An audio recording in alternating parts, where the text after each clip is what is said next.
Hello guys, welcome back to my YouTube channel EN learners. I hope आप सब अच्छे होंगे।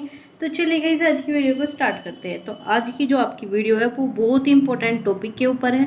आज हमारा टॉपिक जो है वो वर्तमान पाठ्यक्रम के प्रमुख दोष अथवा मुद्दे, या फिर आप इसे समस्याएं भी कह सकते हो। तो ये वाला टॉपिक जो है आपका बहुत ही इंपॉर्टेंट है। ये आपका टॉपिक पूछा ही जाता है आपके UGC नेट में।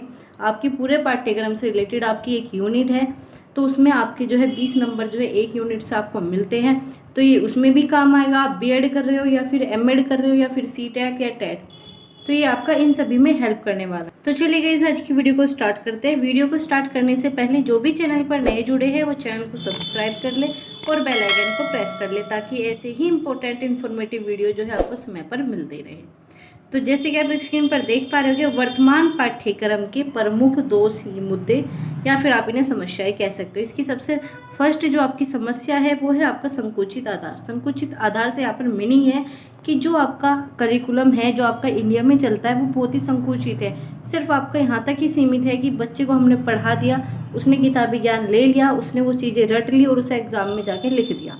आपका जो करिकुलम है वो आपका सब्जेक्टिव के बेस पर है, जो कि आपका संकुचित आधार बना देता है, क्योंकि इसमें बच्चा जो है खुद से सोच नहीं सकता, खुद से जो अपनी क्रिएटिविटी है, रचना है, उन सबको जो है विकसित नहीं कर पाता, जिसके कारण जो है वो पाठ्यक्रम को सिर्फ अपना याद करने से और एग्जाम देने तक ही सीमित रखता है। उसे वह अपने वास्तविक जीवन में यूज नहीं करता। तो यह एक बहुत ही बड़ी समस्या है जो आपके पाठ्यक्रम में होती है। आपका ये यहाँ पर भी लिखा हुआ है, आप इसे भी पढ़ सकते हो, लेकिन मैं आपको ये हेडिंग, जो भी आपकी इंपॉर्टेंट हेडिंग है, मैं आपको उन्हें इस तरह समझा दूंगी ताकि आपके एग्जाम में आएगा तो आप उसे आराम से कर सकोगे। ये PDF जो है मैं आपको टेलीग्राम चैनल पर दे दूंगी। दूसरी आपकी समस्या है सैद्धांतिक। तो आपका जो भी करिकुलम है वो आपका सैद्धांतिक है, आपका प्रैक्टिकल बेस पर नहीं है, सिर्फ आपका जो है थ्योरी फैक्ट बेस पर है। जबकि आपका करिकुलम होना चाहिए आपका व्यवहारिक रूप से, बच्चा जो है उसे समझ पाए, अपने जीवन में लागू कर पाए। जैसे यहाँ पर लिखा हुआ है कि वर्तमान पाठ्यक्रम हमें सिर्फ पुस्तकों को रटवाने के लिए बाध्य करता है। ये आपका सैद्धांतिक हो गया। इसमें हम सिर्फ क्या करते हैं, सिर्फ इसमें हम फैक्ट को जो है रटते हैं, जानकारी को सिर्फ ग्रहण करते हैं, उसे समझते नहीं है। जबकि हमारा क्या होना चाहिए, आपका व्यवहारिक रूप पर जो है बल देना चाहिए, जबकि ऐसा नहीं दिया जाता। तो ये भी आपकी एक बड़ी समस्या है। अगला है आपका जीवन से संबंधित नहीं है।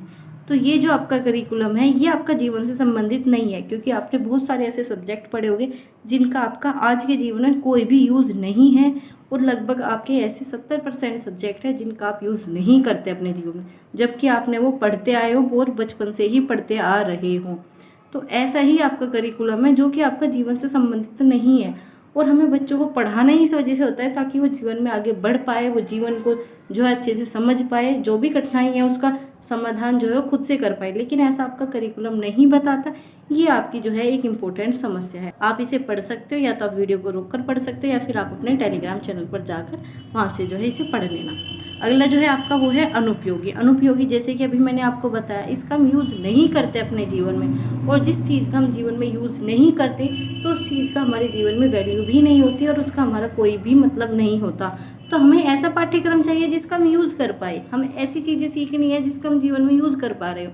लेकिन हमारे पाठ्यक्रम में ऐसा नहीं होता। सिर्फ आपका किताबी ज्ञान से जो है आपका पाठ्यक्रम बना हुआ है, और बच्चे और टीचर का संबंध भी बस इतना ही है कि टीचर जो है बच्चे को किताबी ज्ञान देगा और बच्चा उस किताबी ज्ञान को पढ़ेगा और एग्ज़ाम में जाकर वहाँ पर उलट देगा, वहाँ पर जाकर वो सब लिख देगा, बस इसके अलावा कुछ नहीं है। तो यही कारण है कि आपके जो करिकुलम को हम अनुपयोगी कहते हैं। अगला जो है शिक्षकों का असहयोग। तो जैसे कि अभी मैंने आपको बताया, सिर्फ शिक्षक और छात्र का इतना ही संबंध है कि जो आपकी किताबी चीज़ें हैं, जो आपकी यूनिट है, सिर्फ उन्हें कंप्लीट कराना और बच्चों को अपना पढ़ाना, और बच्चे क्या करेंगे, उस यूनिट को जो है उन सब चीज़ों को पढ़ना और जाके एग्जाम में लिख देना और अच्छे मार्क्स ले आना, सिर्फ इतना है। तो इसमें क्या होगा, इसमें टीचरों का कोई सहयोग नहीं है। इसमें क्या होता है, बच्चा जो है अपने टीचर से बात ही नहीं कर पाता। उसे अगर किसी चीज़ की ज़रूरत है, कोई गाइडेंस चाहिए, तो टीचर से नहीं कह पाता, और टीचर भी उस कारण उसे नहीं दे पाता। टीचर भी अपने आप को बस इतना ही समझता है कि बस मुझे किताबी ज्ञान देना है, इसके अलावा बच्चों के साथ मेरा कोई संबंध नहीं है। इसी कारण जो है आपका टीचर में इसमें असहयोग होता है। जैसे कि यहाँ पर लिखा हुआ भी है कि टीचर में जो है ऐसा व्यक्ति है जिसके पास विद्यालय के जीवन तथा सामाजिक जीवन दोनों के बेहतर अनुभव होते हैं, लेकिन वो बच्चों को नहीं देता, क्योंकि उसे बताया गया है कि आपके जो सब्जेक्ट है आपको ये पढ़ाना है। तो यही कारण है जो कि टीचर का जो है इसमें असहयोग देखने को मिलता है। अगला है आपका सहसंबंध का अभाव। तो सहसंबंध भी आपका इसी चीज़ से रिलेटेड है कि जो भी आपके सब्जेक्ट है वो आपस में रिलेटेड नहीं है। तो जैसे यहाँ पर लिखा हुआ है केवल कुछ ही विषय में परस्पर असंबंध ज्ञान है, लेकिन जो बाकी सब्जेक्ट है जैसे कि आपका मैथ हो गया, मैथ को आप जो है कहीं पर हिंदी में रिलेट नहीं कर पाओगे, और जबकि आप बच्चे को हिंदी भी पढ़ा रहे हो और मैथ भी पढ़ा रहे हो और इंग्लिश भी, जबकि ये तीनों अलग हो गए, तो इसी वजह से जो है इनका संबंध नहीं है। बहुत ही ऐसे कम सब्जेक्ट है जो आपस में संबंधित होते हैं, जैसे यहाँ पर लिखा हुआ भी है। तो यही कारण है कि जो आपका मनोवैज्ञानिक विचार है वो इसके बिल्कुल विपरीत बात करता है। मनोवैज्ञानिक विचार यही कहता है कि आपस में जो है सारे सब्जेक्ट का संबंध होना चाहिए, आपस में रिलेटेड होने चाहिए। यही आपका एनसीएफ 2005 में भी कहा गया था। एनसीएफ 2005 की मैंने आपको डिटेल वीडियो प्रोवाइड करा दी है, जिसने नहीं देखी वो देख लेना। एनसीएफ 2005 आपके लिए मोस्ट इंपॉर्टेंट टॉपिक है, ये आपको जरूर पढ़ना होगा। चाहे आप कुछ भी कर रहे हो, बीएड कर रहे हो, एमएड कर रहे हो, यूजीसी नेट की तैयारी, सीटेट या फिर कोई रीट वगैरह कुछ भी कर रहे हो, आपको एनसीएफ 2005 जरूर पढ़ना है। तो आप जाकर वो पढ़ लेना। अगला जो है आपका पाठ्यक्रम का परीक्षा केंद्रित होना। जैसे कि मैंने आपको बताया सिर्फ आपके करिकुलम में इतना ही है, बच्चे को पढ़ाया, उसे जाकर एग्जाम देना। तो यही कारण है कि आपकी जो पाठ्यक्रम है वो परीक्षा केंद्रित है, ना कि बाल केंद्रित। जबकि आपके एनसीएफ में भी कहा गया है कि बच्चों को क्या करना है, हमें बाल केंद्रित शिक्षा देनी है, हमें बच्चों के अकॉर्डिंग शिक्षा देनी है। जबकि आपके पाठ्यक्रम की सबसे बड़ी समस्या यही है कि टीचर भी यही चाहता है कि मेरे बच्चे के जो है 90% आए, जबकि ये सब चीज़ें गलत है। आप नंबर से किसी बच्चे को विकसित नहीं कर सकते, और यही आपका हो रहा है। तो इसी कारण जो है ये आपका एक बड़ा सा मुद्दा बन चुका है, क्योंकि बच्चों को हमें डिग्री या फिर आपके मार्क्स से जज नहीं करना।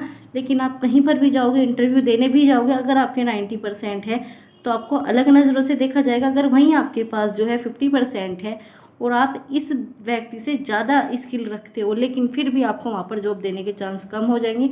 इस बंदे को जो है जॉब दी जाएगी, चाहे इसको उस चीज़ से रिलेटेड कुछ भी नहीं आता हो, बस इसके नंबर के बेस पर जो है इसे जॉब दे दी जाएगी।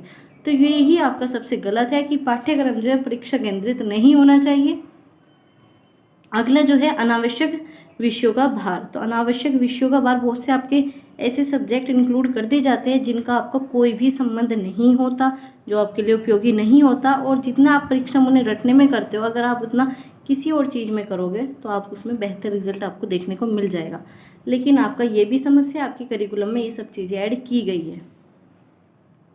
अगला है आपका छात्रों की विभिन्न आवश्यकताओं व प्रवृत्तियों के अनुकूल नहीं।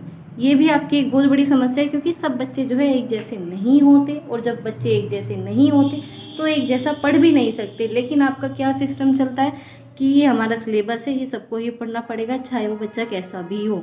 आपका मानसिक रूप से परेशान हो, शारीरिक रूप से परेशान हो, या फिर वो प्रतिभाशाली हो, या फिर वो बच्चा वो आपका क्रिएटिविटी वाला हो, सब बच्चों को जो है एक ही करिकुलम फॉलो करना पड़ेगा। तो ये आपकी जो है एक बड़ी समस्या है।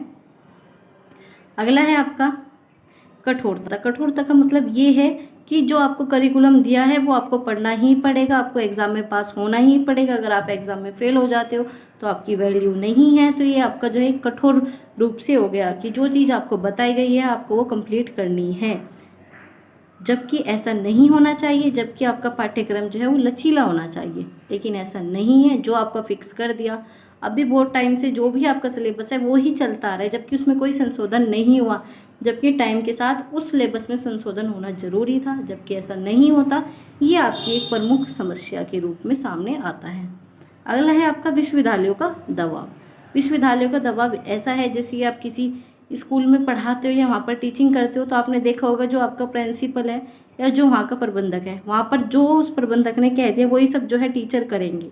टीचर अपने पास से कुछ नहीं कर सकता, जो उसने कह दिया वो ही करेंगे। ऐसे ही आपका विश्वविद्यालयों का दबाव होता है। जो विश्वविद्यालयों ने कह दिया कि हमें इस तारीख तक जो है बच्चों के प्रैक्टिकल चाहिए, इस तारीख तक सब चीज़ें चाहिए, चाहे वो कॉलेज वाला उस चीज़ को कंडक्ट कराने में जो है सक्षम ना हो, लेकिन ऐसा करना पड़ेगा। वो टीचर या वो कॉलेज जो है किसी भी तरीके से जो है अपना काम पूरा करके देगा।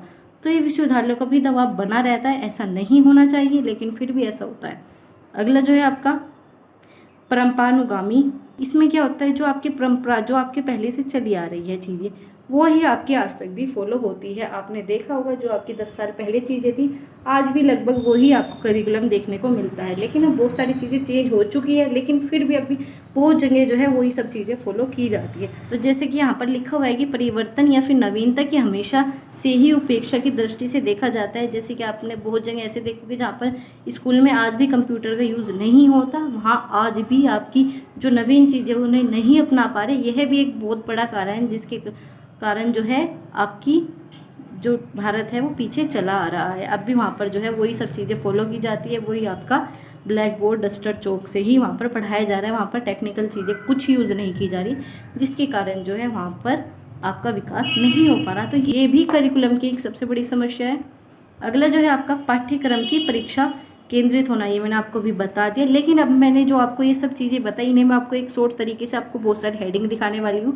अगर आप सिर्फ इन्हें भी पढ़ लोगे तो आपके एग्जाम में काम चल जाएगा। जैसे कि यहाँ पर लिखा है, ये आपके पास 10-12 हेडिंग है। जैसे कि आपकी सबसे फर्स्ट होगी संकुचित आधार, जो मैंने अभी बताया। दूसरा है आपका पुस्तकीय स्वभाव, सिर्फ आपको पुस्तक पढ़ानी है, उसे रटवाना है बच्चों को, सिर्फ इतना।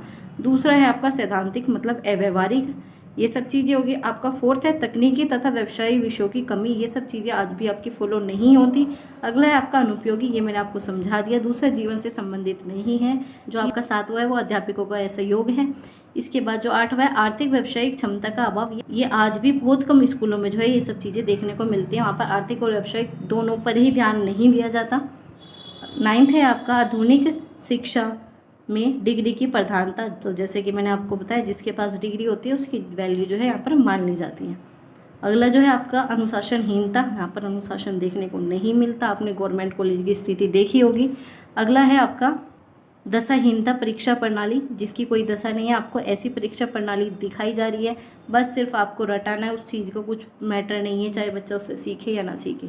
अगला जो है आपका नैतिक शिक्षा का अभाव, कोई भी आपको नैतिक शिक्षा नहीं दी जाती। इस चीज़ का जो है आपके पाठ्यक्रम में देखने को प्रभाव मिलता है। अब आते हैं सुझाव की बात। अब हम बात करते हैं सुझाव, जो आपके करिकुलम में जितनी भी समस्या है उनका सुझाव कैसे हो सकता है। तो ये जो मैंने आपको हेडिंग दी है, आप इन्हें ही सुझाव में कन्वर्ट कर सकते हो। तो सबसे पहला क्या सुझाव होना चाहिए कि आपका संकुचित आधार को जो है कम किया जाना चाहिए। आपका जो पाठ्यक्रम का आधार है वो आपका विस्तृत होना चाहिए।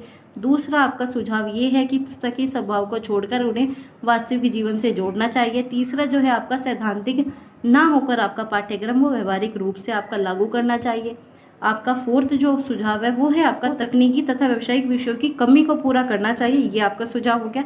फिफ्थ जो है आपका करिकुलम जो है उपयोग के अनुसार बनाना चाहिए।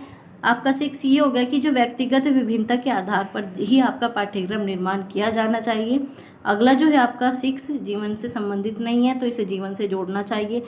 आपका जो 7th हो गया वो ये हो गया कि इस अध्यापकों का जो सहयोग है उसे सहयोग में कन्वर्ट करना चाहिए। यहाँ पर आप इसे कन्वर्ट करके लिख सकते हो कि अध्यापकों का सहयोग होना चाहिए। आपका 8वां है आर्थिक तथा व्यावसायिक क्षमता को बढ़ावा देना चाहिए। आपका 9th हो गया आधुनिक शिक्षा में डिग्री की प्रधानता न होकर व्यक्तिगत क्षमता व्यक्तिगत कौशलों की प्रधानता होनी चाहिए। आपका अगला हो गया अनुशासनहीनता पर बल न देकर आपका अनुशासन से युक्त पाठ्यक्रम लागू करना चाहिए। आपका अगला सुझाव हो गया जो परीक्षा प्रणाली है वो दिशा के साथ होनी चाहिए, उसकी पर्टिकुलर डायरेक्शन होनी चाहिए कि हम ये चीज़ें क्यों कर रहे हैं।